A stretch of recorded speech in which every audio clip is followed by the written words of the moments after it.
Papá, ¿qué te parecieron los $100,000 que te di a través de Valeria? Me preguntó mi hijo millonario cuando vino a visitarme por mi cumpleaños. Me reí con amargura. Hijo, ella solo me dio un par de calcetines. En ese momento, un auto nuevo se detuvo frente a mi casa y su esposa se bajó. ¿Traición o justicia? Las consecuencias serán sonoras. Antes de continuar, por favor suscríbete al canal y escribe en los comentarios qué hora es donde estás ahora. La bolsa de regalo no pesaba nada. Me quedé en la puerta de mi casa, mirando las asas de plástico barato, sintiendo el vacío incluso antes de mirar dentro. Valeria me la había lanzado desde la ventana de su auto sin mirarme a los ojos. Y ahora se había ido. Sus luces traseras desaparecían calle abajo, antes de que pudiera invitarla a pasar a tomar un cafecito. Volví a entrar a mi casa alquilada, y puse la bolsa sobre la mesa de la cocina. La luz de la tarde entraba por la ventana en un ángulo que hacía que todo pareciera polvoriento y pequeño. Este lugar tenía 2 habitaciones y una cocina en la que apenas cabía una mesa para 4. No era como la casa que había tenido durante 30 años, aquella con el patio trasero donde Mateo aprendió a lanzar una pelota de béisbol, aquella con el sótano terminado y la hipoteca que había pagado 5 años antes. Abrí la bolsa lentamente, como si pudiera contener algo frágil. Calcetines. Un par de calcetines de vestir negros, todavía unidos por un clip de plástico. La etiqueta del precio colgaba de un tobillo. $5.99. Una marca de tienda de descuento. Mi regalo de cumpleaños número 62. Me dejé caer pesadamente en la silla. La misma silla en la que me había sentado cada noche durante 4 años. Cenando solo, los calcetines se sentían ásperos entre mis dedos. Les di la vuelta. Busqué una tarjeta. Una nota. Cualquier cosa, nada. Solo calcetines que Mateo, mi hijo, mi único hijo, aparentemente le había pedido a su esposa que entregara mientras él estaba extremadamente ocupado con los nuevos contratos. Eso era lo que había dicho Valeria. Detenida en su auto compacto encendido, con una mano en el volante, lista para irse antes incluso de haber llegado. Esto es de parte de Mateo. Está extremadamente ocupado con los nuevos contratos. Feliz cumpleaños. Sin sonrisa. Sin calidez. Solo palabras entregadas como una citación judicial. Dejé los calcetines junto al único cubierto que había puesto esa mañana. Un plato. Un tenedor. Un cuchillo. Incluso había puesto una servilleta de tela, de las bonitas de antes, tratando de mantener algo de dignidad. El guiso en el horno llenaba la pequeña cocina con olor a queso y pollo. Suficiente para 3 personas. Había vuelto a hacer demasiada comida. Siempre hacía demasiada. Está construyendo algo importante, dije en voz alta a la habitación vacía. Mi voz sonaba hueca. El éxito requiere sacrificio. Lo entiendo, pero no lo entendía. No realmente. No cuando pasaba junto a la foto en la repisa de la chimenea. Mateo con su toga de graduación. Mi brazo alrededor de sus hombros, ambos sonriendo como si hubiéramos ganado la lotería. Eso fue hace 15 años, cuando todavía tenía la casa, cuando pensaba que estaba construyendo algo para ambos. El recuerdo llegó sin invitación. Sentado en esa oficina inmobiliaria hace 4 años, en marzo de 2021, viendo a los agentes deslizar papeles sobre el escritorio. Mi mano había temblado al firmar. 30 años de pagos de hipoteca, de cortar el césped todos los domingos, de luces de Navidad en los aleros, reducidos a firmas en documentos que apenas leí. El agente había hablado sobre las condiciones del mercado y el capital y las ventas comparables, pero todo lo que oía era el sonido de mi bolígrafo arañando las líneas, entregando mi hogar. Luego el banco. 2 semanas después, había entrado con las rodillas temblando y salí. Después de haberle entregado a mi hijo un cheque por $200,000, Mateo me había abrazado tan fuerte que no podía respirar. Papá, esta inversión lo cambiará todo. Una vez que nos expandamos, te compraré una casa nueva, algo incluso mejor. Te lo prometo. Le había creído. ¿Por qué no lo haría? Era mi hijo. Tenía un título en negocios de una buena escuela. Un plan, una visión. Me había mostrado hojas de cálculo y proyecciones, y cartas de intención de clientes importantes. La expansión duplicaría sus ingresos en 2 años, dijo. Los triplicaría en 5. Podría devolverme el dinero. Y algo más. 4 años después, seguía esperando en una casa alquilada que olía al humo de cigarrillo de otra persona impregnado en las paredes. Saqué el guiso del horno y me serví una porción que parecía solitaria en el plato. Me senté de nuevo en la mesa. La silla vacía frente a mí parecía crecer a medida que comía, como si se expandiera para llenar el espacio donde debería estar una familia. Había esperado que Mateo pasara por aquí. Valeria había dicho que estaba ocupado, pero seguramente haría tiempo para el cumpleaños de su padre. Seguramente querría celebrar juntos como solíamos hacerlo. Los calcetines reposaban junto a mi plato como una acusación. $5.99. Hice el cálculo sin querer. 200,000 dividido por 5,99 es igual a... Me detuve. Los números me revolvieron el estómago. Después de cenar, lavé los platos lentamente, viendo el cielo oscurecerse a través de la ventana sobre el fregadero. El agua corría caliente sobre mis manos, las burbujas de jabón atrapando los últimos rayos de sol. Esta era mi vida ahora. Economía cuidadosa, noches tranquilas, esperando que algo cambiara. El negocio de Mateo estaba prosperando. Eso lo sabía por las raras veces que hablábamos. Había mencionado contratos con minoristas nacionales, expansión a 3 nuevos estados, contratación de más personal, éxito, todo lo que habíamos esperado. Entonces, ¿por qué seguía yo aquí, en este alquiler, comiendo solo?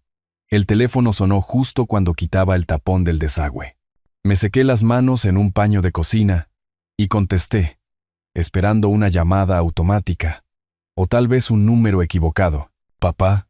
La voz de Mateo sonaba extraña, tensa, apretada de una manera que nunca antes había oído. «Hola, hijo. Gracias por los...». «Papá, voy para allá», me interrumpió, las palabras saliendo de golpe. «Tenemos que hablar». Se me cayó el estómago. Algo en su tono, la urgencia, la forma en que no esperó a que yo respondiera. «¿Está todo bien?» «Solo. Estaré allí pronto. No te vayas a ningún lado». La línea quedó muerta.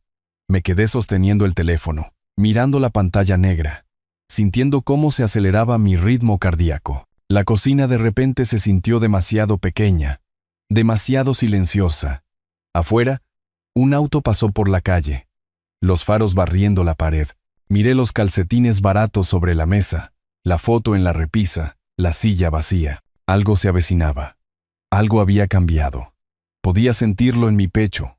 Una opresión que no tenía nada que ver con la edad o la ansiedad, y todo que ver con el tono de voz de mi hijo. Caminé hacia la ventana y miré la calle oscura, esperando que unos faros giraran hacia mi entrada. No podía dejar de moverme.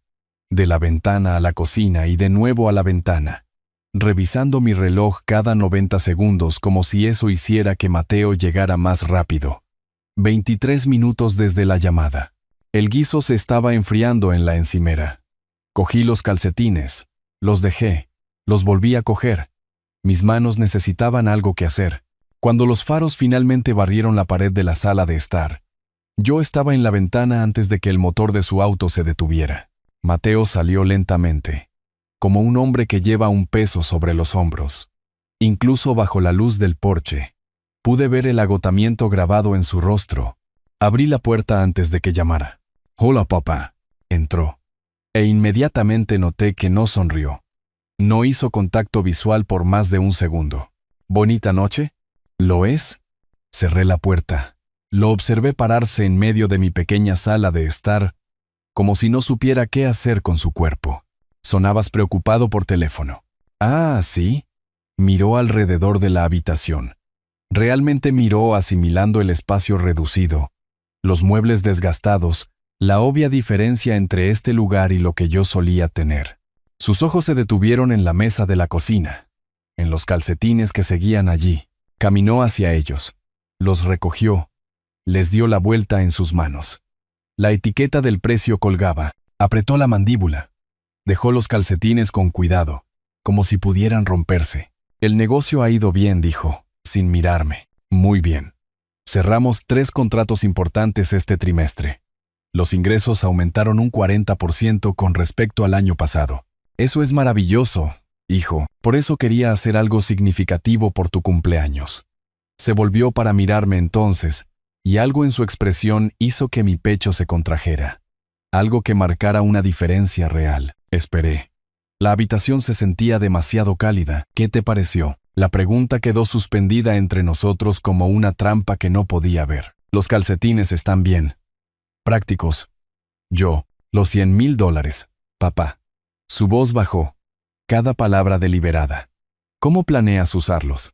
El suelo pareció inclinarse. Hijo, no entiendo. Valeria me trajo calcetines. Solo calcetines. Eso es imposible. Mateo sacó su teléfono con manos que temblaban ligeramente. Le di $100,000 en efectivo esta mañana. Efectivo. Papá, lo conté yo mismo. Tengo una foto. Me tendió el teléfono. En la pantalla, un sobregrueso de Manila, abierto para mostrar fajos de billetes de $100, crujientes y nuevos. Más dinero del que había visto en un solo lugar desde que vendí mi casa. La marca de tiempo decía 9:47 de la mañana, la fecha de hoy. Le entregué esto a Valeria en el desayuno, dijo Mateo. Su voz se había vuelto plana, mecánica. Le dije que te lo trajera, le dije que era importante, que te había sacrificado demasiado durante demasiado tiempo. Dijo que te lo entregaría esta tarde. Miré los calcetines sobre la mesa, luego la foto, luego el rostro de mi hijo, que se había puesto pálido. Vino alrededor de las 2, dije lentamente. Se quedó en su auto. Me entregó la bolsa por la ventana. Se fue antes de que pudiera invitarla a entrar. El teléfono de Mateo se le resbaló de la mano. Cayó con estrépito sobre la mesa. Se apoyó contra el respaldo de una silla, respirando con dificultad por la nariz. Son $100,000, le dijo al suelo. $100,000, ¿dónde? Unos faros barrieron la ventana, lo suficientemente brillantes como para hacernos girar a ambos. El sonido de un motor, caro y silencioso, ronroneando hasta detenerse afuera. A través del cristal, vi un auto eléctrico de lujo, nuevo y reluciente, entrar en mi camino de entrada. La pintura azul metálica brillando bajo la farola. La puerta del conductor se abrió. Valeria salió, cargando bolsas de compras de tiendas en las que yo no podía permitirme ni mirar escaparates. El rostro de Mateo hizo algo que nunca había visto antes. Todo el color desapareció. Luego regresó oscuro y furioso. Estaba fuera de la puerta antes de que yo pudiera hablar, moviéndose por el camino de entrada con largas zancadas que devoraron la distancia. Lo seguí, con el corazón martilleándome. ¿Mateo? La sonrisa de Valeria parecía pintada, demasiado brillante. ¿Qué están haciendo ambos aquí afuera? Solo pasé a buscar algo que dejé. ¿Dónde está el dinero que te di para mi papá? La voz de Mateo cortó sus palabras como una cuchilla. Los $100,000. Ella se congeló. Las bolsas de compras susurraron en su agarre. No sé de qué hablas. Esta mañana, en el desayuno, te entregué un sobre con $100,000 en efectivo y te dije que se lo trajeras a mi padre por su cumpleaños. Ah, ¿eso? Se rió, pero sonó mal. Demasiado agudo. Mateo, no seas dramático. Entregué tu regalo esta tarde. Calcetines. Hablé por primera vez parándome al lado de mi hijo. Me trajiste un par de calcetines baratos. Los ojos de Valeria se desviaron hacia mí. Luego se apartaron. Eso es lo que me diste para entregar. No sé nada de... Muéstrame tu teléfono. Mateo extendió la mano. Ahora mismo. Muéstrame el sobre. No tengo que mostrarte nada. Su voz se elevó, a la defensiva. ¿Cómo te atreves a acusarme frente a tu padre?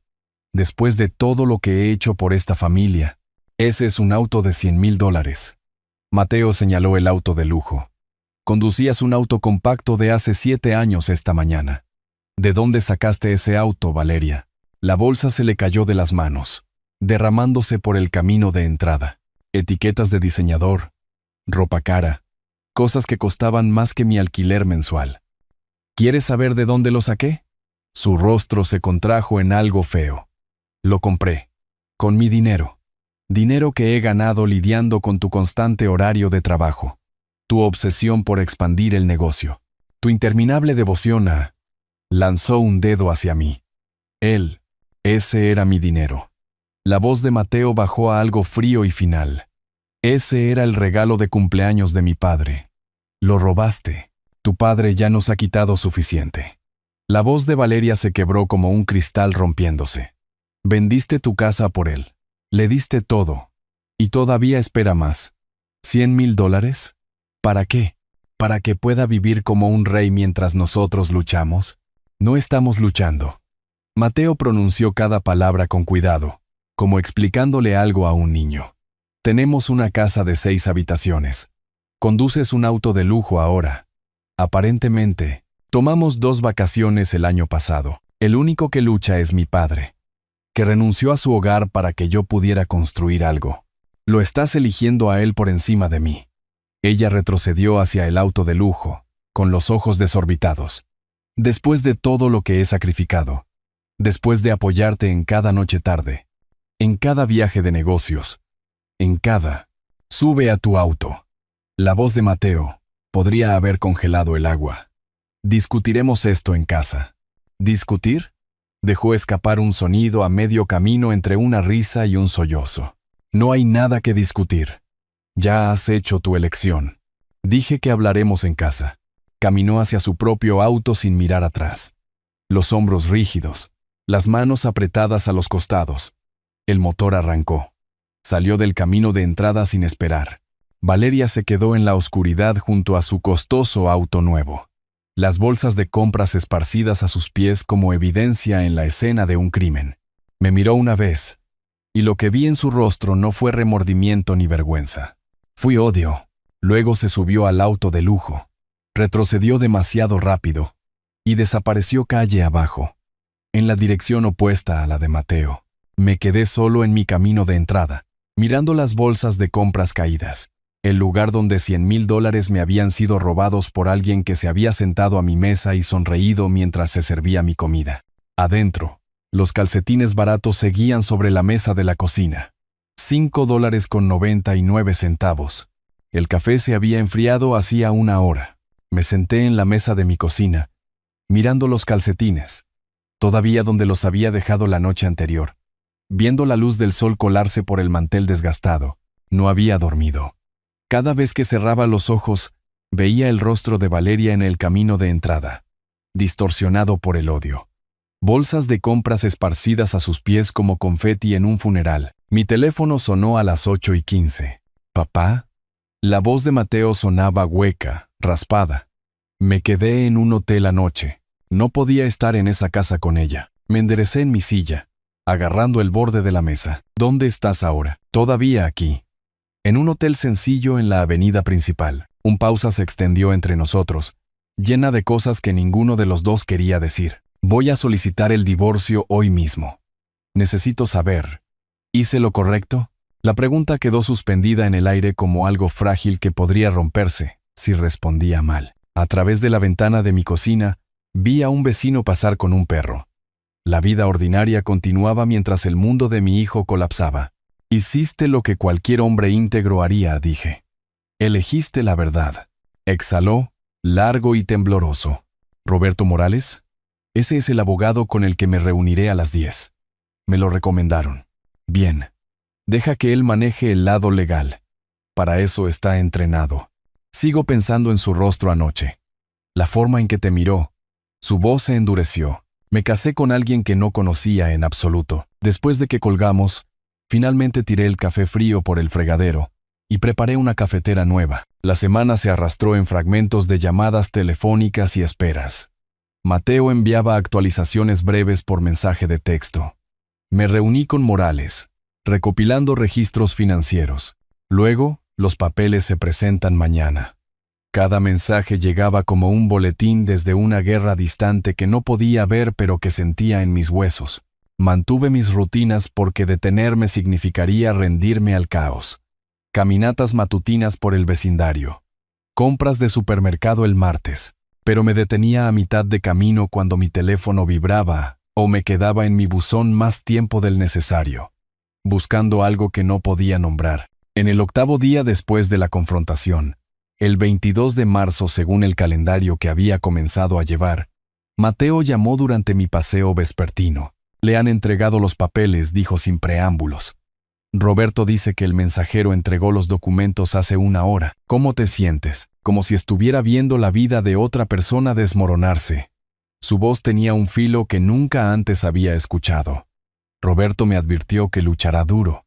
Ha contratado a Jimena Ríos. Aparentemente, se especializa en tácticas de divorcio agresivas. Deja que luche, dije, viendo un cuervo posarse en un cable telefónico. Los hechos están de tu lado. Espero que tengas razón, papá.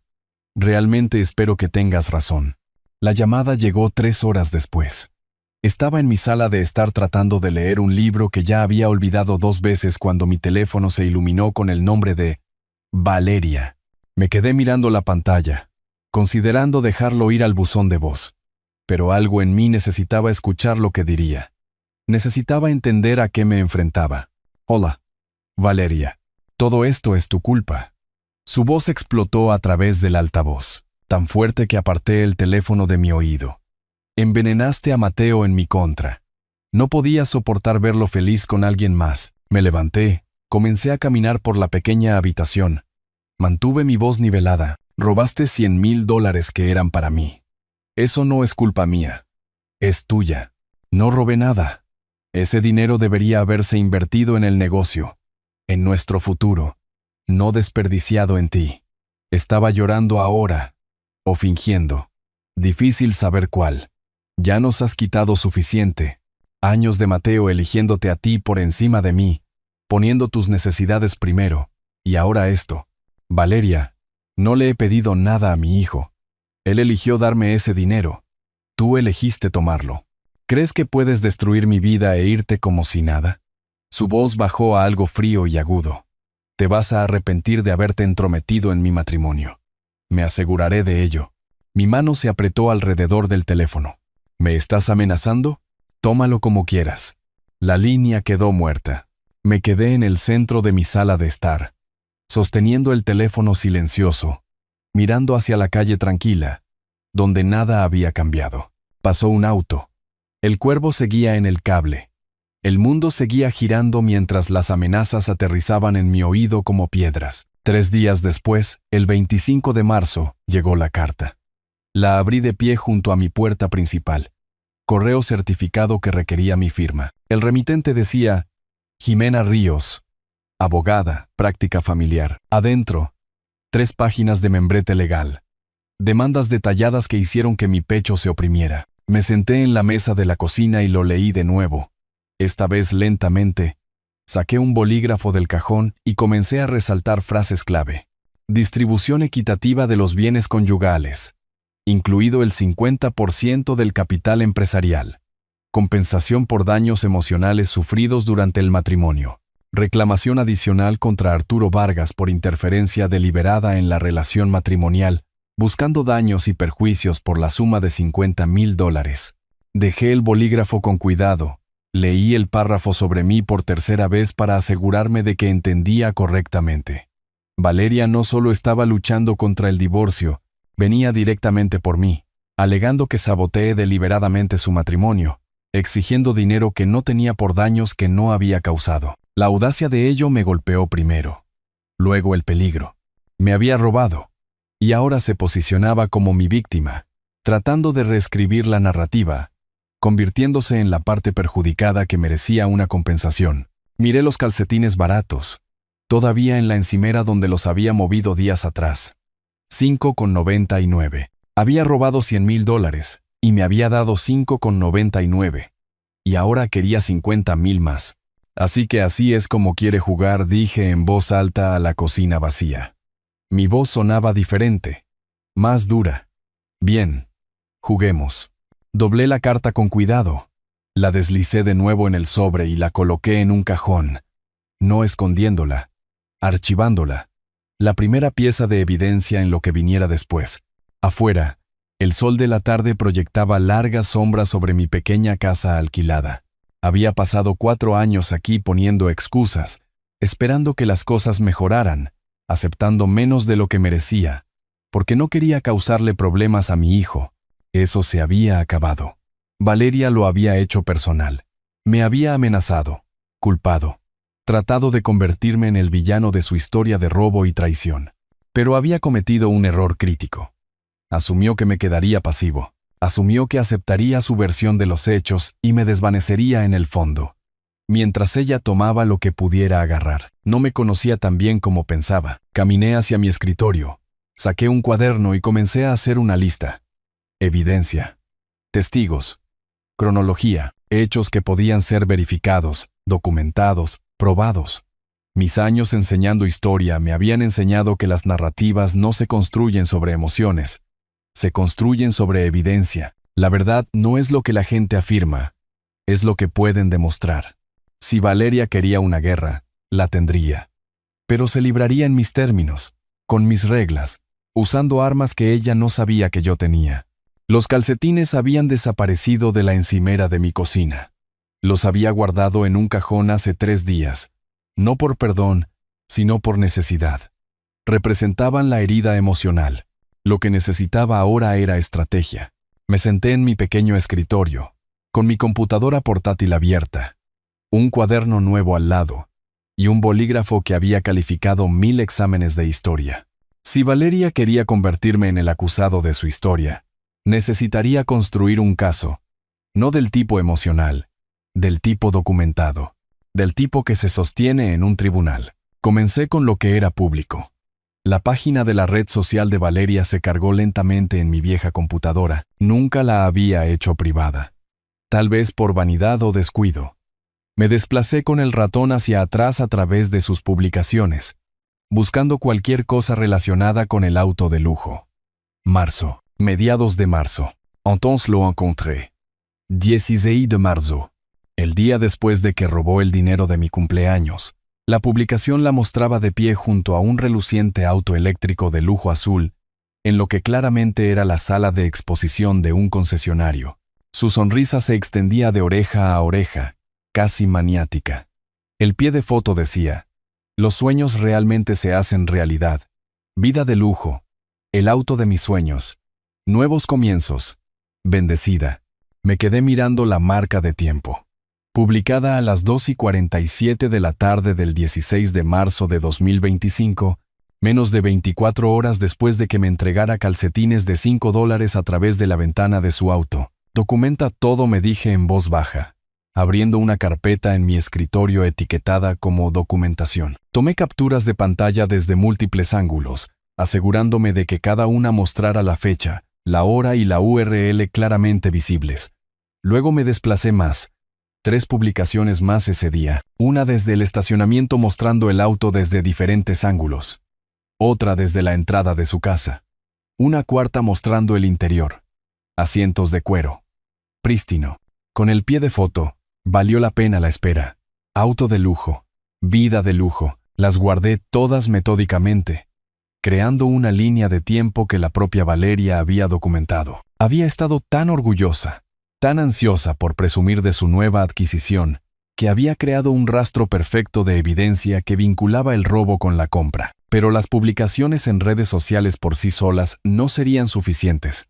Necesitaba corroboración. Estudié cuidadosamente las fotos del concesionario. La sala de exposición tenía características distintivas. Grandes ventanales. Una disposición específica de vehículos. Señalización visible en el reflejo. Hice zoom en una imagen hasta que pude distinguir el nombre. Concesionario de autos de lujo del lado oeste con una dirección en la ciudad.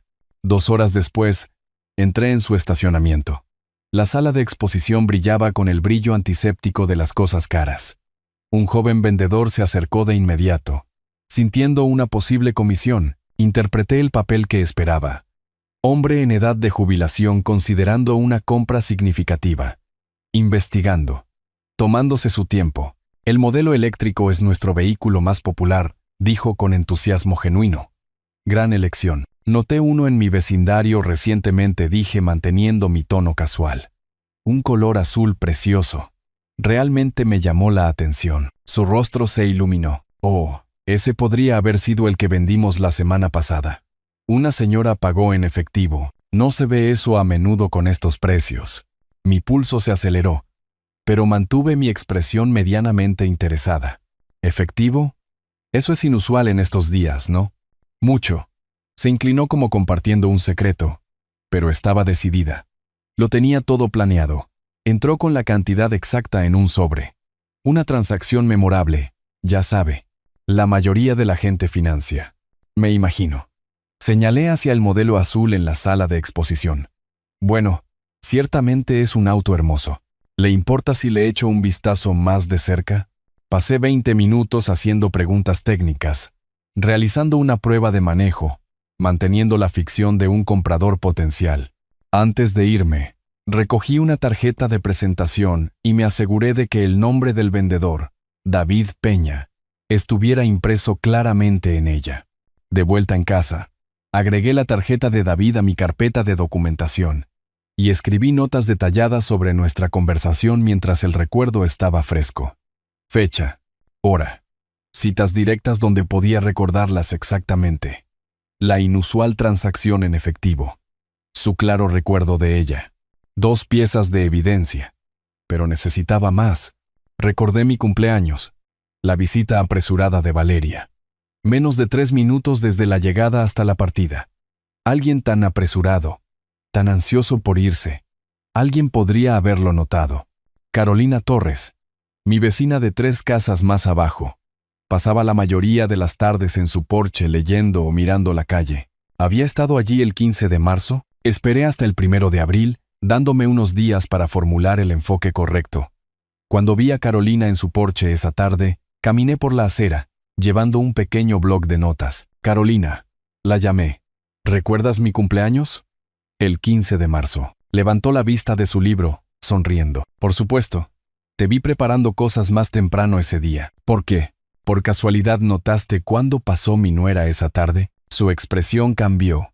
Se volvió más atenta. Sí, de hecho. Me pareció extraño. Apenas se quedó 5 minutos. Tal vez menos. Se detuvo. Te entregó algo por la ventana. Y se fue. Recuerdo haber pensado que parecía apresurado para una visita de cumpleaños. El alivio y la vindicación me invadieron en igual medida. ¿Estarías dispuesta a escribir lo que recuerdas? Carolina tomó el bloc de notas sin dudarlo. ¿Qué tan específica debo ser? Solo lo que recuerdes. La fecha. La hora, si la recuerdas.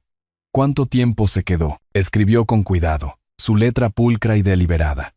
Cuando terminó, fechó y firmó al pie, sin que yo se lo pidiera. Espero que esto ayude con lo que sea que esté pasando, dijo, devolviéndome el bloc. Esa visita no me pareció bien ni siquiera entonces. Uno no trata a la familia así, especialmente en su cumpleaños. Leí su declaración de pie en su porche, clara, fáctica, fechada y firmada.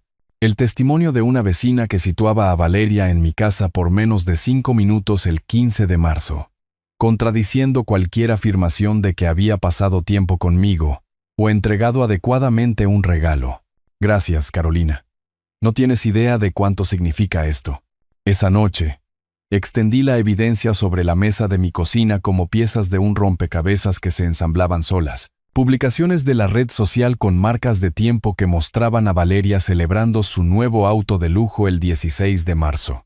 Una tarjeta de presentación de un vendedor que recordaba su inusual compra en efectivo. Una declaración firmada de una vecina que presenció su visita de cumpleaños apresurada y displicente. 3 fuentes independientes. 3 perspectivas diferentes. Todas contando la misma historia. Valeria había robado dinero destinado a mí, e inmediatamente lo había gastado en sí misma, documentando su propio crimen a través de una vanidad descuidada. Tomé fotos de todo arreglado junto. Luego archivé cuidadosamente cada pieza en fundas protectoras en una carpeta de 3 anillos. La carpeta fue a un archivador. El archivador fue al cajón de mi escritorio, justo al lado de la carta de demanda de Jimena Ríos. Esto era solo el comienzo. Lo sabía. La abogada de Valeria argumentaría. Desviaría la atención. Trataría de reformular la narrativa. Pero la evidencia no miente. Los hechos no cambian según quien cuente la historia. Había sido profesor de historia durante 35 años. Sabía cómo investigar, cómo verificar fuentes, cómo construir un argumento que pudiera resistir el escrutinio. Valeria pensaba que estaba luchando contra un anciano que se daría por vencido y aceptaría su versión de los hechos. Estaba equivocada. Levanté mi teléfono y le envié un mensaje de texto a Mateo. Necesito hablar con Roberto Morales. Tengo evidencia que podría ayudar a tu caso. Su respuesta llegó en minutos. Llámalo mañana. Le avisaré que te comunicarás. ¿Qué tipo de evidencia? Tecleé con cuidado. Del tipo que prueba que ella documentó su propio robo. Publicó todo en línea. Aparecieron 3 puntos. Desaparecieron, aparecieron de nuevo. Finalmente. Por supuesto que lo hizo. Dejé el teléfono y miré la carpeta en mi escritorio. 3 piezas de evidencia.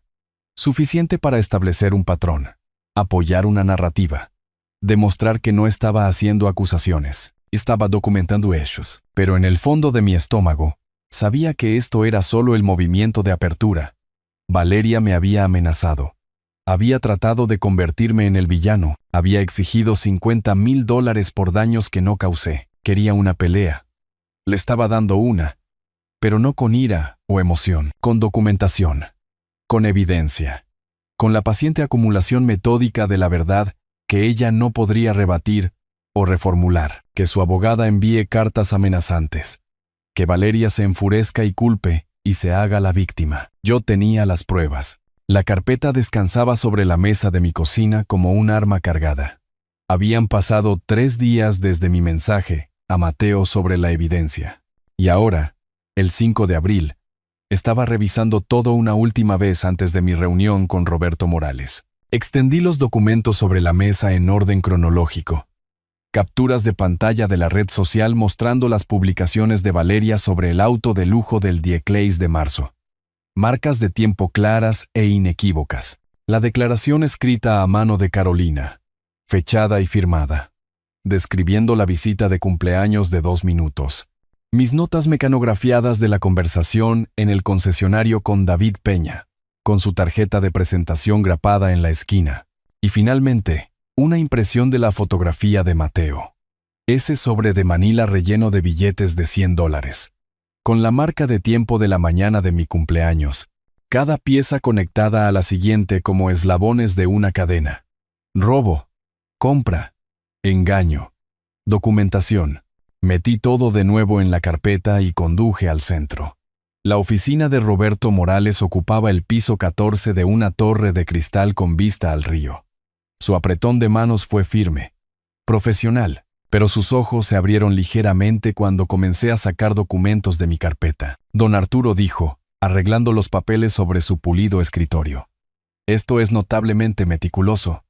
La mayoría de los familiares en estas situaciones reaccionan emocionalmente. Usted ha abordado esto como un investigador profesional. Fui profesor de historia, dije. La investigación y la documentación fueron mi profesión durante 30 años. Estudió las publicaciones de la red social, cruzó las referencias de las marcas de tiempo, examinó la declaración de Carolina. Esta testigo, su vecina, ¿está dispuesta a testificar si es necesario? Se ofreció sin que yo se lo pidiera. Roberto se reclinó en su silla, con los dedos entrelazados. Esto cambia nuestra estrategia significativamente. Estábamos preparados para argumentar el robo basándonos en el testimonio de Mateo y la foto. Pero esto golpeó las capturas de pantalla. Ella documentó su propio crimen. Lo publicó en menos de 24 horas. Arrogancia, dije. O tal vez no pensó que nadie conectaría los puntos. De cualquier manera, es evidencia que un jurado entendería de inmediato. Hizo una pausa, mirándome directamente. La primera audiencia es el 10 de abril. Dentro de 5 días. Mateo preguntó específicamente si asistirías. Por apoyo, algo en mi pecho se apretó. La idea de sentarme en una sala de tribunal, viendo cómo se desarrollaba esto, estar en la misma habitación que Valeria, se sentía como entrar en una arena de gladiadores. Pero Mateo lo había pedido. Ali estará allí. La mañana del 10 de abril llegó fría y gris. Me vestí con mi traje azul marino, el que había usado para ceremonias de jubilación y funerales, eventos que marcaban finales.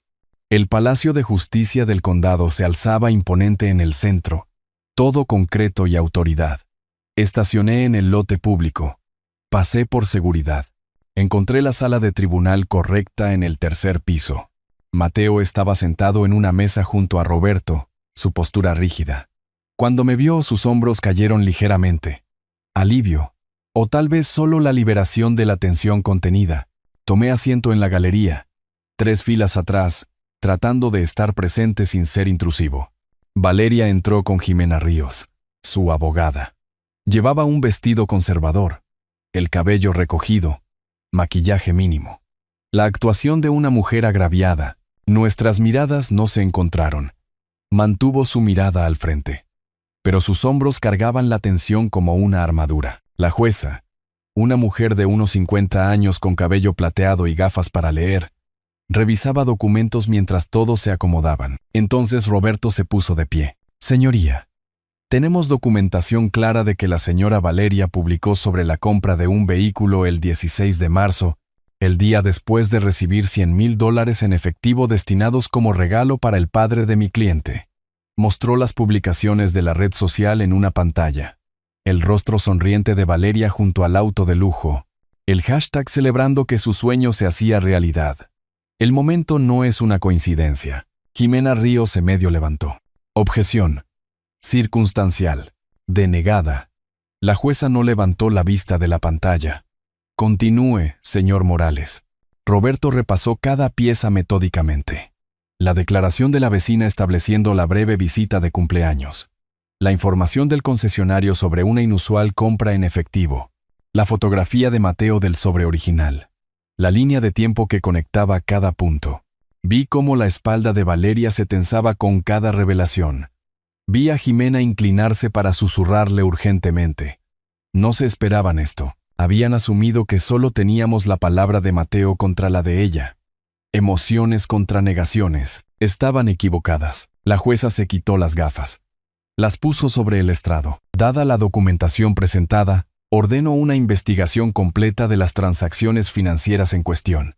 Señora Valeria, deberá proporcionar registros bancarios completos de los últimos 6 meses. Nos reuniremos nuevamente una vez que esa investigación esté completa. El mazo cayó como una puerta cerrándose de golpe. Fuera de la sala del tribunal, Roberto me alcanzó en el pasillo. Esto fue mejor de lo que esperaba. La orden de la jueza para una investigación financiera esencialmente valida nuestras afirmaciones. ¿Así que ganamos?, preguntó Mateo, la esperanza filtrándose a través del agotamiento. Esta ronda, sí, pero la abogada de la señora Valeria no dejará de luchar. Prepárense para una escalada. Roberto me miró. Ambos. Conducía a casa, con las ventanillas bajas a pesar del frío porque necesitaba aire, cuando sonó mi teléfono. El nombre de Valeria en la pantalla. Me detuve a un lado de la carretera y contesté. Me tendiste una trampa. Su voz llegó como un cristal rompiéndose. Planeaste esto desde el principio. Manipulaste todo para hacerme quedar como... Documenté lo que pasó. La interrumpí, manteniendo mi voz nivelada. Robaste dinero destinado a mí. Eso no es manipulación. Es un hecho.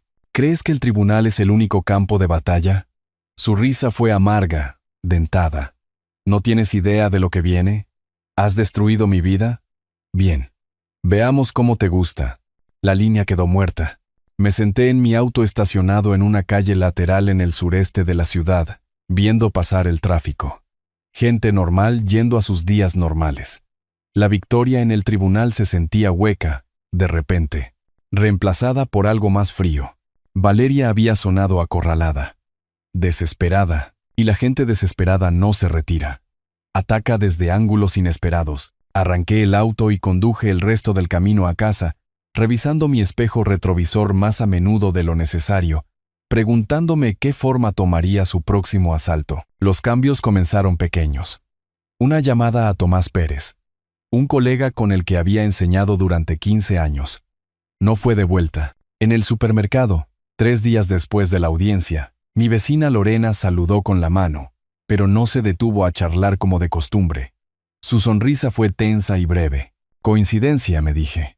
La gente se ocupa, pero la inquietud me siguió a casa como una sombra que no podía ver del todo. El 15 de abril, estaba trabajando en mi pequeño jardín, quitando malas hierbas alrededor de las plantas de tomate que había comenzado demasiado temprano, cuando un auto se detuvo. Una mujer joven se acercó, llevando un sobre de vainilla.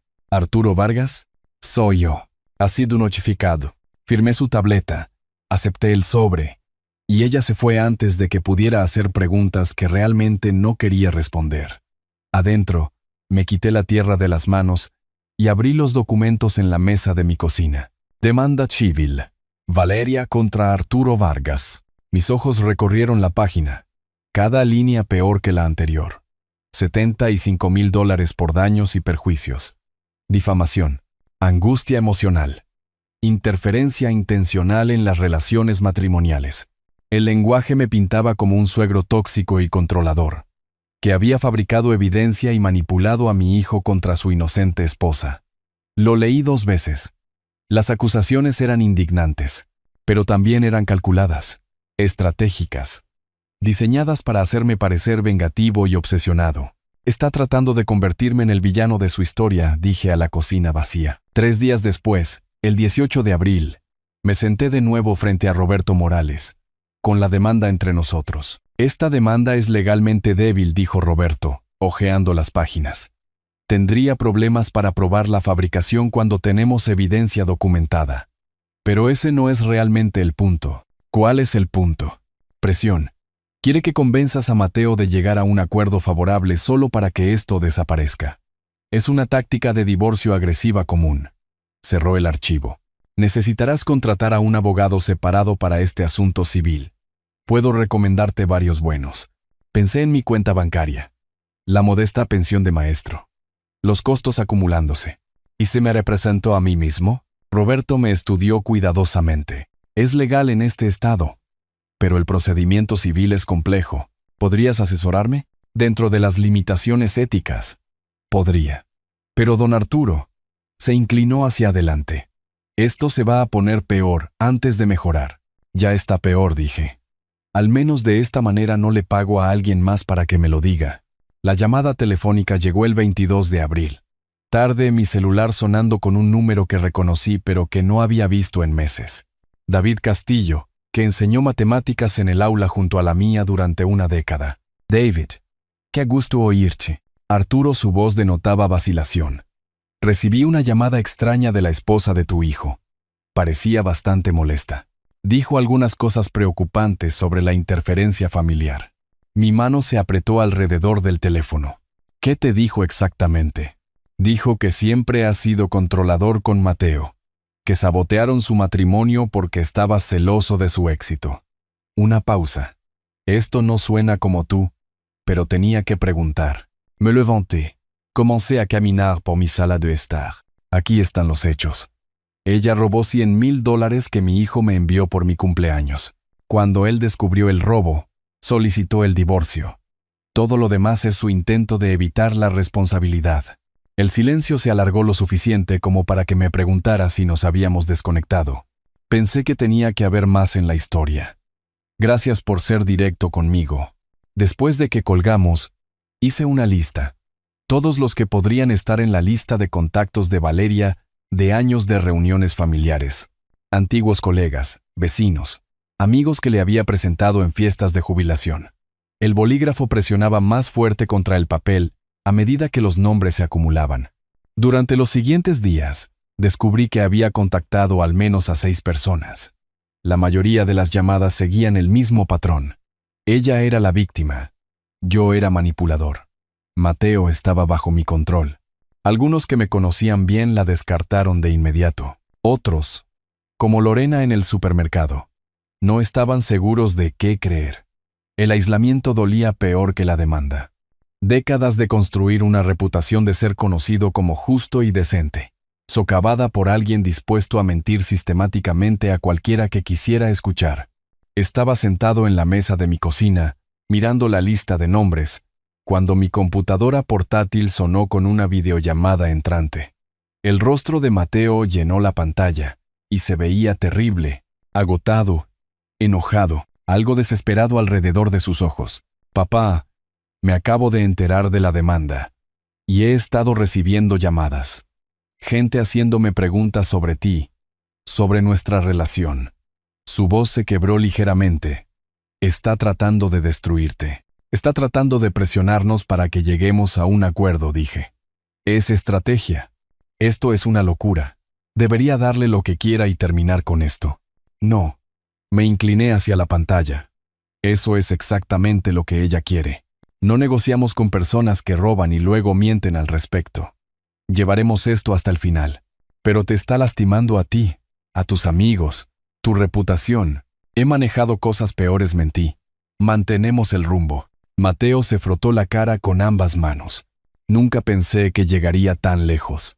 Atacarte personalmente. Mentirle a gente que conoces desde hace años. ¿Qué clase de persona hace eso? Del tipo que está desesperada, dije. Del tipo que sabe que está perdiendo. Después de que terminó la llamada, me senté en el resplandor azul de la pantalla de mi computadora portátil, pensando en las tácticas de Valeria. La demanda era teatro, diseñada para intimidar. La campaña social era más sofisticada, destinada a aislarme, a volverme tóxico por asociación, esperando que convenciera a Mateo de llegar a un acuerdo solo para detener el sangrado. Pero el aislamiento solo funciona si crees que estás solo. Abrí mi correo electrónico y comencé a escribir mensajes a las personas de mi lista, no defendiéndome, no discutiendo, solo exponiendo hechos, la línea de tiempo, la evidencia, el fallo preliminar del tribunal, dejando que ellos decidieran qué creer basándose en la documentación en lugar de la emoción. Algunos no responderían, a algunos no les importaría, pero otros leerían con atención, compararían la historia de Valeria con la mía, y reconocerían cuál se mantenía firme bajo escrutinio. Para la medianoche, había enviado 11 correos electrónicos. Mis ojos ardían por la pantalla, pero algo en mi pecho se sentía más ligero. No exactamente esperanza, más como determinación cristalizada en propósito. Valeria quería convertirme en el villano. Quería aislarme, desesperado, dispuesto a rendirme solo para terminar con los ataques. Había calculado mal. Yo no era del tipo que se rinde. Nunca lo había sido. 35 años en un aula me habían enseñado esa verdad, presentada clara y consistentemente. Tiende a ganar sobre las mentiras a largo plazo. No siempre de inmediato. No sin costo. Pero eventualmente, la gente reconoce qué historia tiene sentido y cuál requiere que crean lo improbable. Cerré mi computadora portátil y miré la demanda sobre la mesa. $75,000 por daños emocionales que no había causado. Que presente la demanda. Que le mienta a mis amigos. Que me pinte como controlador y vengativo. Yo tenía documentación. Tenía testigos. Tenía hechos que podían ser verificados por cualquiera dispuesto a mirar. Y lo más importante, tenía algo que Valeria no tenía. La paciencia para llevar esto hasta el final. Hasta el final. Sin importar cuánto tiempo tomara o cuánto daño intentara infligir en el camino. Había comenzado una guerra que no podía ganar. Simplemente, aún no lo sabía. 3 días después de enviar esos correos electrónicos, me senté en mi escritorio con un cuaderno nuevo, empujando deliberadamente la guerra social fuera de mi mente. Los sentimientos heridos no ganarían esta pelea. La evidencia lo haría. Tracé una línea en el centro de la página. Columna izquierda. Lo que sé. Columna derecha. Lo que necesito saber. A la izquierda, escribí todo lo que podía recordar sobre los hábitos de gasto de Valeria durante su matrimonio con Mateo. Los bolsos de diseñador que había mencionado casualmente en las cenas festivas, los fines de semana de spa, los comentarios sobre grandes oportunidades de inversión que nunca explicó del todo. En ese momento, había asumido que el éxito empresarial de Mateo respaldaba este estilo de vida. Ahora, esos recuerdos se sentían diferentes, como pistas que había pasado por alto. A la derecha, escribí una pregunta. ¿A dónde fue todo el dinero? 28 de abril. Llamé a Roberto Morales. ¿Podemos obtener sus registros bancarios completos? Pregunté. Hay más aquí que solo los $100,000 robados. A través de la investigación financiera del tribunal. Absolutamente. Para eso es exactamente la presentación de pruebas. Papeles susurraron al fondo. Presentaré la solicitud hoy mismo. ¿Cuánto tiempo? Generalmente una semana, tal vez menos.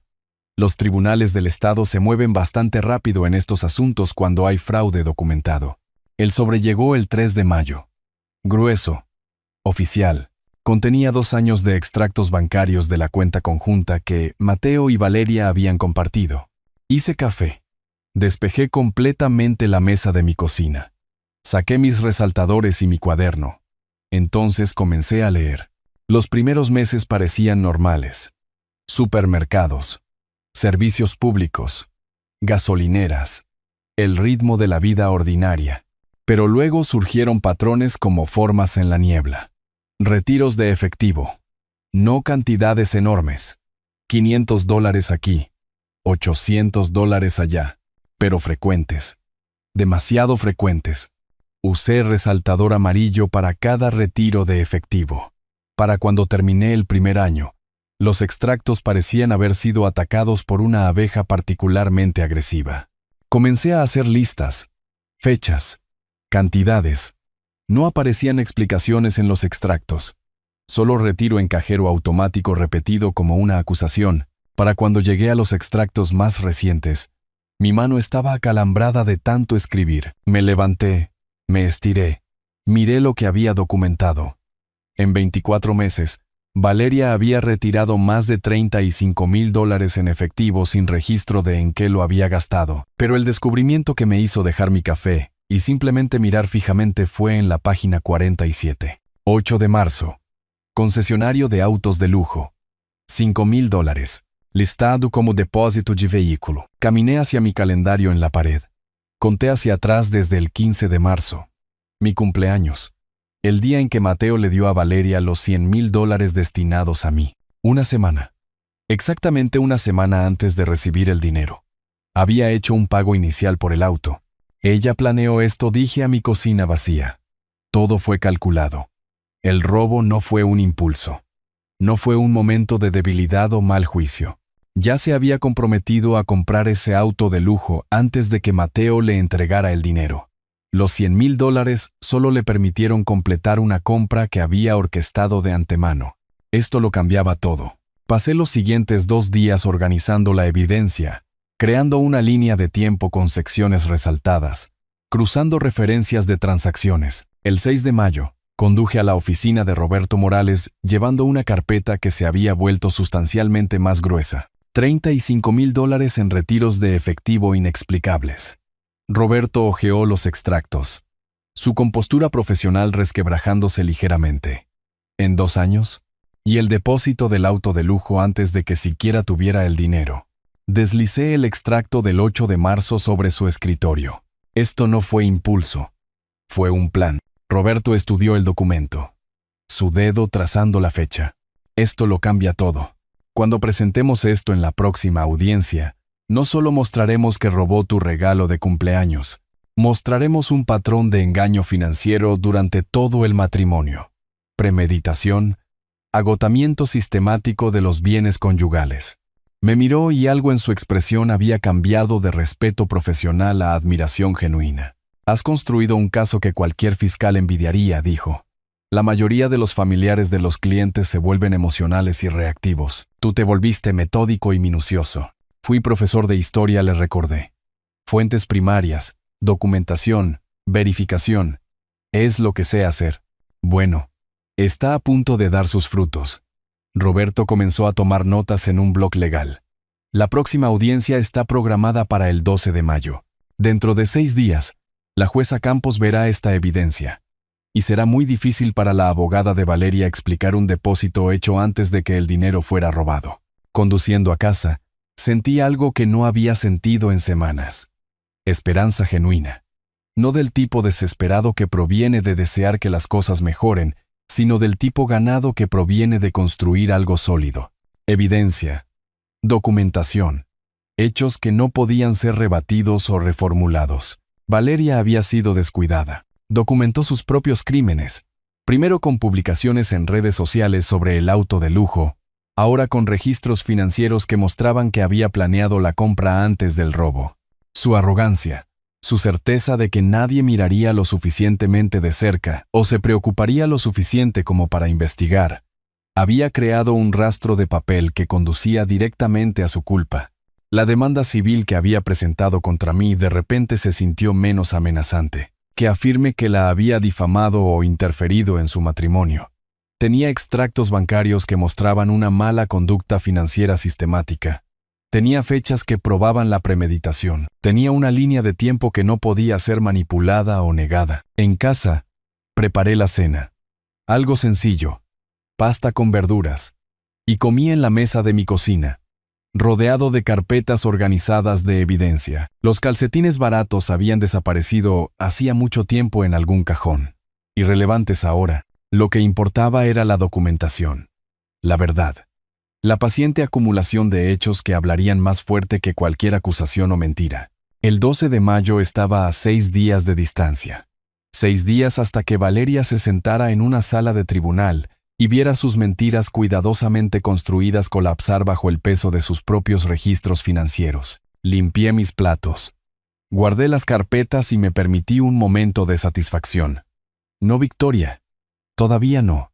Pero la certeza de que había hecho el trabajo necesario para lograrla. Pasara lo que pasara en esa sala de tribunal, estaría listo. El 12 de mayo llegó con cielos grises y amenaza de lluvia. Me vestí con mi traje azul marino por tercera vez. Revisé mi billetera para el dinero del estacionamiento. Y repasé mis notas una última vez en la mesa de mi cocina. El archivo que contenía toda la evidencia financiera descansaba junto a mi taza de café. Aunque no necesitaría llevarlo, Roberto tenía todo preparado. El viaje al centro se sintió diferente esta vez. Menos ansioso. Más como un soldado dirigiéndose a una batalla que sabía que podía ganar porque había hecho el reconocimiento. Entendía el terreno. Se había preparado adecuadamente. Encontré el mismo lugar de estacionamiento que había usado antes. Pasé por el mismo control de seguridad. Subí las mismas escaleras hasta la sala del tribunal del tercer piso. Pero cuando entré y tomé mi asiento en la galería, mi postura era diferente. Más recta.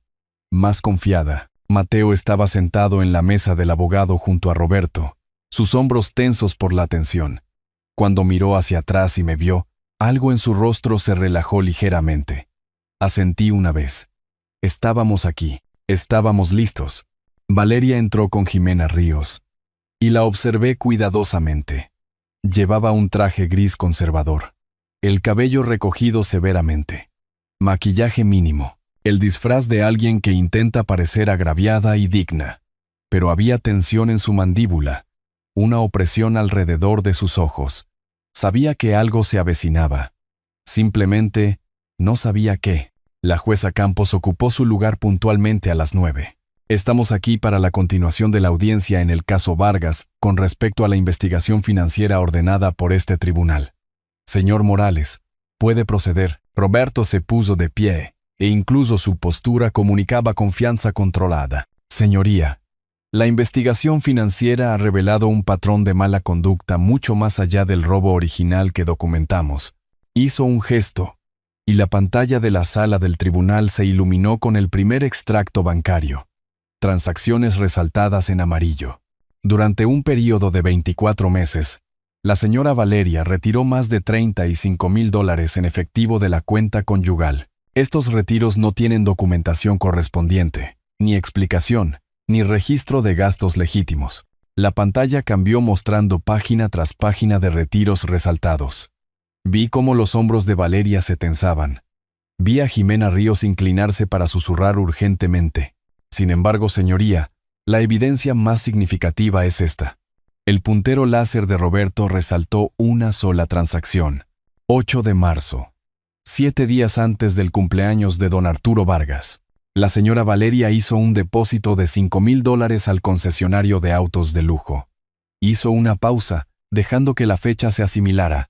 Esto prueba que la compra del vehículo fue planeada antes de que ella recibiera los $100,000 destinados al padre del señor Vargas. Esto no fue impulso. Esto fue cálculo. Esto fue robo premeditado. Jimena Ríos se puso de pie rápidamente. Señoría, el uso de fondos maritales por parte de la señora Valeria durante el matrimonio fue completamente legal. El momento de este depósito puede ser simplemente una coincidencia. Abogada, la voz de la jueza Campos cortó la objeción como una cuchilla. No estamos discutiendo fondos maritales. Estamos discutiendo dinero que nunca perteneció legalmente a su cliente. Fue robado antes de llegar a su destinatario previsto. Jimena se sentó más rápido de lo que se había levantado. La jueza revisó los documentos en silencio. su expresión ilegible. Vi las manos de Valeria agarrar el borde de la mesa, los nudillos blancos. La vi inclinarse hacia su abogada, decir algo que no pude oír. Vi a Jimena negar ligeramente con la cabeza, como diciendo que no había nada que pudiera hacer. Finalmente la jueza Campos habló. La evidencia presentada demuestra no solo el robo de los $100,000, sino un patrón de mala conducta financiera y engaño premeditado. Miró directamente a Valeria. Señora Valeria, por la presente se le ordena reembolsar el monto total, $100,000, a don Arturo Vargas, el destinatario previsto de ese regalo. Los hombros de Mateo cayeron con alivio. Sentí que algo se aflojaba en mi propio pecho. Además, continuó la jueza, esta demostrada mala fe impacta significativamente sus reclamos con respecto a la división de bienes conyugales. La mayoría de sus demandas son denegadas. Recibirá lo que es legalmente equitativo, dada su deshonestidad documentada. Pero este tribunal no recompensará el engaño financiero. El mazo cayó. Valeria se puso de pie mecánicamente mientras el tribunal levantaba la sesión, recogiendo sus papeles con manos que temblaban ligeramente. No miró a Mateo, no miró hacia la galería donde yo estaba sentado, solo se movió hacia la salida como alguien en estado de shock. Jimena Ríos siguiéndola, tratando de hablarle mientras Valeria parecía no oír. En el pasillo, Mateo me encontró de inmediato. Papá, lo hicimos. La jueza vio la verdad. Este es un gran paso, dije con cautela. Pero su demanda contra mí sigue pendiente. Aún no hemos terminado. Después de hoy, Mateo sacudió la cabeza. Tiene que retractarse ahora. Tiene que ver que no puede ganar. Pensé en el rostro de Valeria mientras salía de la sala del tribunal, el shock, la incredulidad, pero también algo más duro debajo, algo que parecía menos aceptación y más furia apenas contenida. La gente como Valeria no se rinde fácilmente, dije. Roberto se unió a nosotros, luciendo satisfecho pero profesional. Este es un fallo tan decisivo como podríamos haber esperado. La investigación financiera dio sus frutos. Me miró directamente. Tu trabajo en esto marcó la diferencia. Ese depósito de marzo. Ese fue el detalle que probó la premeditación. Ahora esperamos a ver si retira la demanda civil, dije. O si es lo suficientemente tonta como para seguir adelante. El tono de Roberto sugería que pensaba que lo último era más probable. Salimos juntos del Palacio de Justicia, el cielo gris finalmente rompiendo en lluvia. Me subí el cuello de la chaqueta, sentí las gotas frías en mi cara y me permití un momento de genuina satisfacción. La jueza había ordenado a Valeria que devolviera los $100,000. Había rechazado la mayoría de las reclamaciones de bienes de Valeria. Había señalado el patrón de engaño financiero públicamente en el registro. Esto era vindicación. Esto era la justicia comenzando a desplegarse como debería. Pero mientras conducía a casa bajo la lluvia, los limpiaparabrisas batiendo un ritmo constante, no podía quitarme la imagen del rostro de Valeria en esa sala de tribunal. El shock. Sí, la derrota, ciertamente. Pero debajo de ambos, algo que parecía peligrosamente determinación. Todavía tenía su demanda civil en mi contra. $75,000 en daños reclamados. Su abogada podría aconsejar retirarla después de la catastrófica audiencia de hoy. Cualquier persona razonable lo haría. Pero Valeria nunca me había parecido particularmente razonable. Estacioné en mi camino de entrada.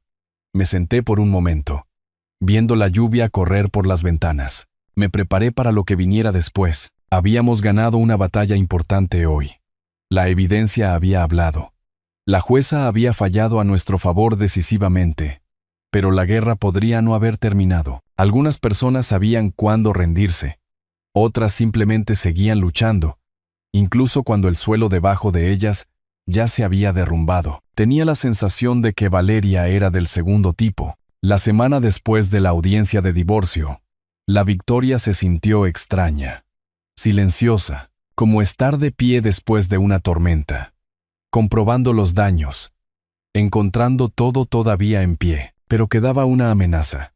La demanda civil de Valeria exigiendo $75,000 por daños emocionales que no había causado. El 20 de mayo, me senté en mi escritorio organizando mi defensa para la audiencia programada para el 25 de mayo.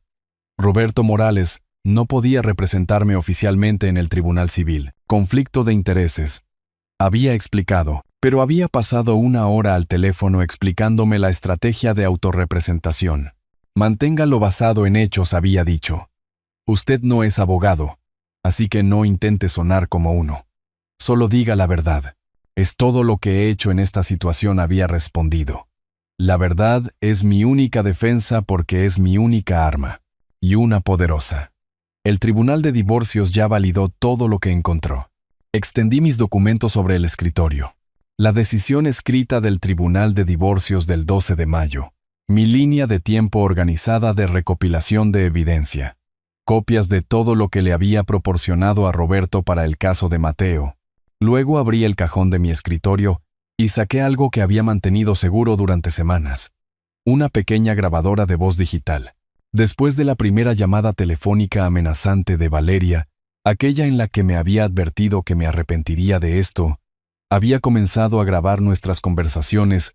La ley del Estado permite la grabación con consentimiento de una sola parte, cuando existe una creencia razonable de amenazas o acoso. Su voz diciendo que nos destruiría a Mateo, y a mí me dio esa creencia razonable. Conecté la grabadora a mi computadora portátil. Transferí los archivos y escuché con auriculares una última vez. Su voz llegó claramente, venenosa y amenazante. Esta era la persona que afirmaba ser mi víctima. El 25 de mayo, entré solo a la sala del Tribunal Civil. Sin abogado a mi lado. Solo carpetas de documentación y un altavoz portátil en mi maletín. Valeria estaba sentada en la mesa del demandante con Jimena Ríos, quien se puso de pie para presentar su caso primero. Su voz transmitía indignación teatral mientras describía a un suegro controlador que había destruido maliciosamente el matrimonio de una mujer inocente a través de evidencia fabricada y manipulación. Me senté en silencio, tomando notas ocasionales, pero principalmente solo observando, viendo la actuación, esperando mi turno. Cuando Jimena terminó, la jueza me miró. Señor Vargas. Su respuesta, me puse de pie, me moví al podio con mis notas y me dirigí a la jueza directamente. Señoría, reuní pruebas de un robo. Mi hijo me envió $100,000 por mi cumpleaños. Su esposa se los quedó y se compró un auto. Estos son hechos, probados en el Tribunal de Divorcios. Señalé mi documentación. No fabriqué nada. Documenté lo que realmente sucedió y lo proporcioné a través de los canales legales adecuados al abogado de mi hijo. Repasé mi recopilación de evidencia paso a paso. Publicaciones en redes sociales. Información pública. Testimonio de vecinos. Declaración voluntaria. Conversación en el concesionario. Investigación legal. Registros bancarios obtenidos a través de la investigación ordenada por el tribunal. Todo lo que encontré fue verificado como veraz por la jueza Campos en el proceso de divorcio, dije. No me estoy defendiendo contra acusaciones de mentir, porque la verdad ya ha sido establecida en otro tribunal. Luego saqué el altavoz portátil de mi maletín. Sin embargo, hay una pieza de evidencia que me gustaría que el tribunal escuche. Después de la primera audiencia de divorcio, la señora Valeria me llamó. Grabé estas llamadas legalmente bajo la ley de consentimiento de una sola parte del Estado, que permite la grabación cuando hay una creencia razonable de amenazas. Conecté mi teléfono al altavoz y presioné reproducir. La voz de Valeria llenó la sala del tribunal, aguda y clara. ¿Crees que puedes destruir mi vida e irte como si nada? Te vas a arrepentir de haberte entrometido en mi matrimonio. Me aseguraré de ello. Los destruiré a ti y a Mateo, a ambos si es necesario. La grabación continuó durante 30 segundos. Cuando terminó, miré a la jueza. Grabé estas llamadas legalmente después de su primera amenaza. ¿Quién estaba amenazando realmente a quién, señoría? Regresé a mi asiento. La jueza tomó notas. El rostro de Valeria se había puesto pálido. Emitiré un fallo por escrito dentro de 72 horas, dijo la jueza. 3 días después, el 28 de mayo, la decisión llegó por correo. La leí de pie en mi cocina, el café enfriándose en la encimera. La demanda fue desestimada. Completamente. El lenguaje de la jueza fue preciso y condenatorio. Las reclamaciones carecían de mérito, parecían de naturaleza vengativa. y constituían un abuso potencial del sistema judicial para castigar a alguien por proporcionar evidencia veraz. Además, se ordenó a Valeria que pagara mis costas judiciales. $3,500. Dejé el documento con cuidado y caminé hacia mi ventana. La calle afuera parecía ordinaria. Autos pasando, vecinos paseando perros. La vida continuando su ritmo normal. Pero algo fundamental había cambiado. Cada batalla legal había terminado. Cada amenaza neutralizada. Cada acusación respondida con verdad documentada. Valeria había intentado convertirme en el villano a través de mentiras, demandas y guerra social. Los tribunales habían respondido validando todo lo que había documentado y penalizándola por el intento. Esto no era venganza. Esto era la justicia funcionando exactamente como debería. Lenta, metódicamente, pero inevitablemente alcanzando la verdad. Llamé a Mateo esa noche. Se acabó, dije. La demanda civil fue desestimada. Tiene que pagar mis costas. El silencio al otro lado duró lo suficiente como para pensar que nos habíamos desconectado. Luego lo oí exhalar, largo y tembloroso. Me salvaste, papá. De todo. El dinero, el matrimonio, todo. Solo documenté lo que era real, dije. La verdad hizo el resto. Después de colgar, me senté en la mesa de mi cocina con la orden de desestimación frente a mí. Hace 4 meses, había estado en esta misma mesa abriendo una bolsa de regalo que contenía calcetines de $5, sintiéndome olvidado y disminuido. Ahora me sentaba con documentos judiciales que vindicaban todo por lo que había luchado. La transformación no se trataba de las victorias legales, aunque importaban. Se trataba de reclamar algo esencial, la confianza en que podía proteger lo que importaba, que la justicia no era solo un concepto, sino algo alcanzable a través de la paciencia, la documentación y la negativa a rendirse a las mentiras. Afuera, el sol del atardecer proyectaba largas sombras sobre mi casa alquilada. Tenía una cosa más que esperar. Los $100,000 que se le había ordenado a Valeria que devolviera, más los $3,500 en costas de esta demanda. $103,500. Pero más importante que el dinero era lo que representaba. Consecuencias entregadas, justicia servida y una equidad fundamental, restaurada a una situación que había comenzado con un engaño cruel. Podía esperar. Había demostrado que era bueno en eso. La audiencia final de divorcio el 5 de junio fue una formalidad. La jueza Campos revisó los términos por última vez, convirtiendo todos los fallos anteriores en un decreto vinculante. Me senté en la galería, mi asiento habitual, viendo la conclusión de una batalla que había consumido 4 meses de mi vida. Valeria recibió $40,000 de la venta de la casa conyugal. Eso fue todo.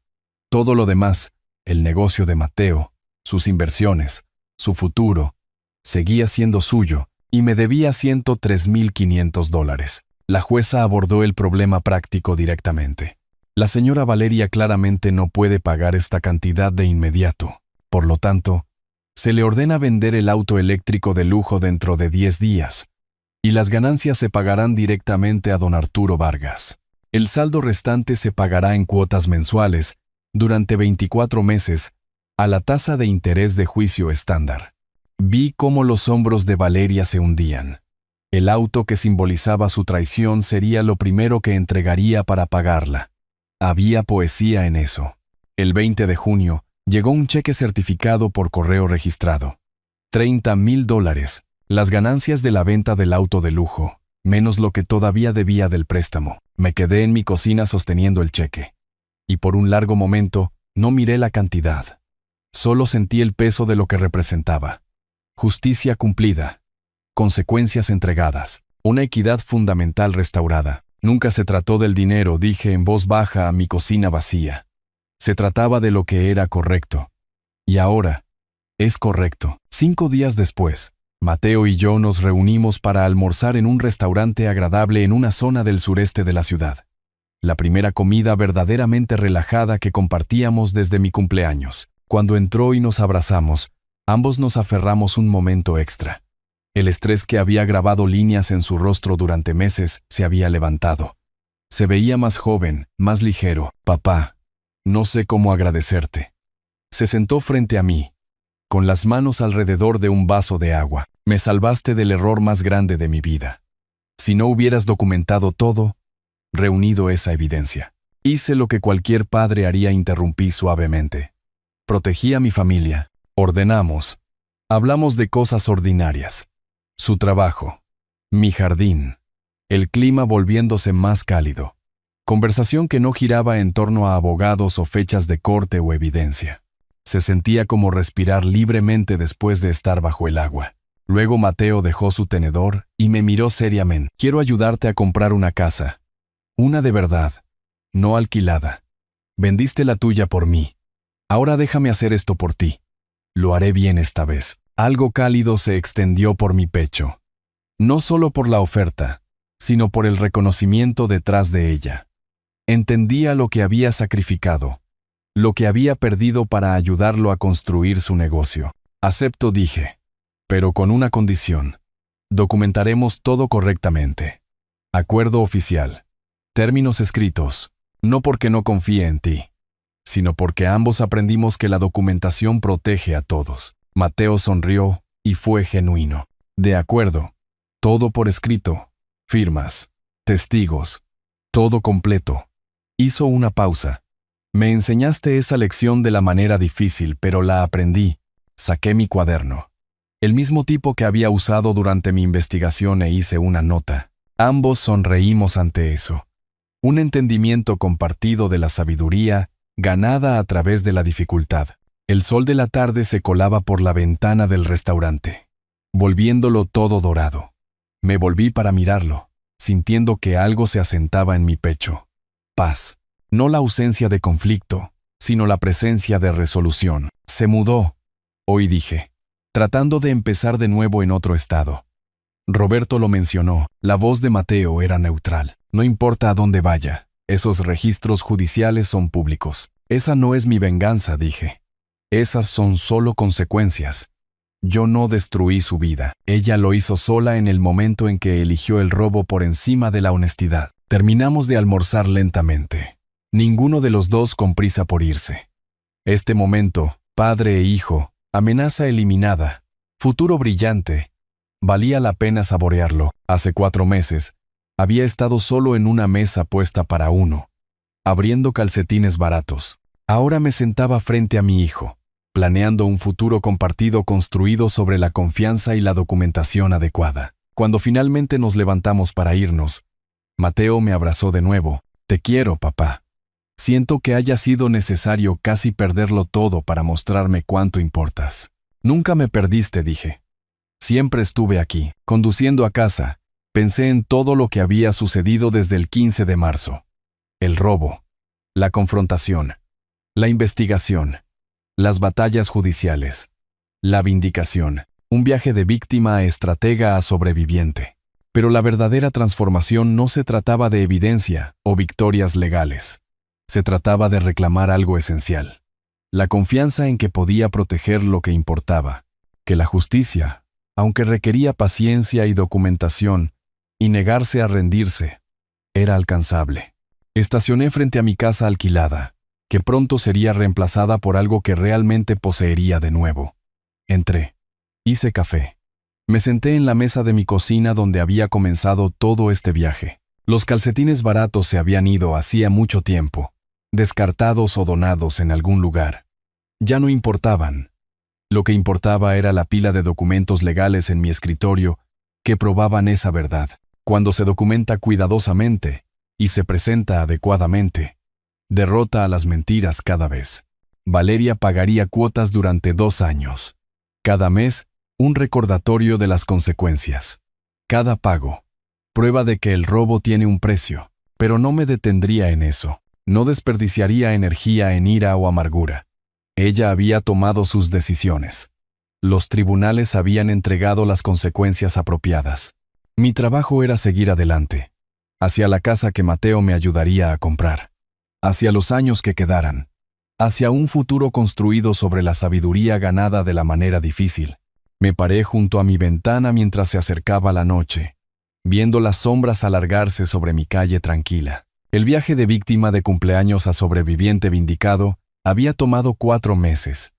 pero me había devuelto algo más valioso que el dinero: mi dignidad, mi confianza, mi certeza de que podía enfrentar la injusticia y responder no con rabia, sino con verdad metódica y documentada. Eso valía más que $100,000.